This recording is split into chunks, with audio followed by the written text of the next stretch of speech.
Saudi ആഭ്യന്തര മന്ത്രാലയത്തിന് കീഴിലുള്ള സംവിധാനമാണ് മുഖീം പ്ലാറ്റ്ഫോം.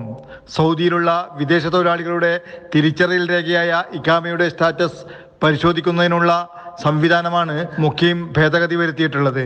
പുതിയ ഭേദഗതി അനുസരിച്ച് വിസ ഉടമയുടെ പദവി പരിശോധിക്കുമ്പോൾ ഒന്നുകിൽ പ്രവേശിക്കുവാൻ അനുവദിക്കും, അല്ലെങ്കിൽ പ്രവേശിക്കുവാൻ അനുവദിക്കില്ല എന്നിങ്ങനെയായിരിക്കും ആദ്യം കാണിക്കുക. ഇഖാമ സാധുതയുള്ളതാണോ, ഉപയോഗിച്ചതോ കാലഹരണപ്പെട്ടതോ റദ്ദാക്കിയതോ എന്നതിൻ്റെ അടിസ്ഥാനത്തിലാണ് തുടർന്ന് വിസ സ്റ്റാറ്റസ് പരിശോധിക്കുവാൻ അവസരമുണ്ടാവുക. നിലവിൽ ഫീസ് ഈടാക്കാതെ സേവനം ലഭ്യമാണ്. വിസകൾ പരിശോധിക്കൽ, പ്രവാസികളുടെ വിസയെക്കുറിച്ചുള്ള സമഗ്ര റിപ്പോർട്ട്, സൗദിയിലെ സന്ദർശകന്റെ നില പരിശോധിക്കൽ, അവയുടെ സാധുത തുടങ്ങി നിരവധി സേവനങ്ങൾ മുഖീം പ്ലാറ്റ്ഫോം നൽകുന്നുണ്ട്.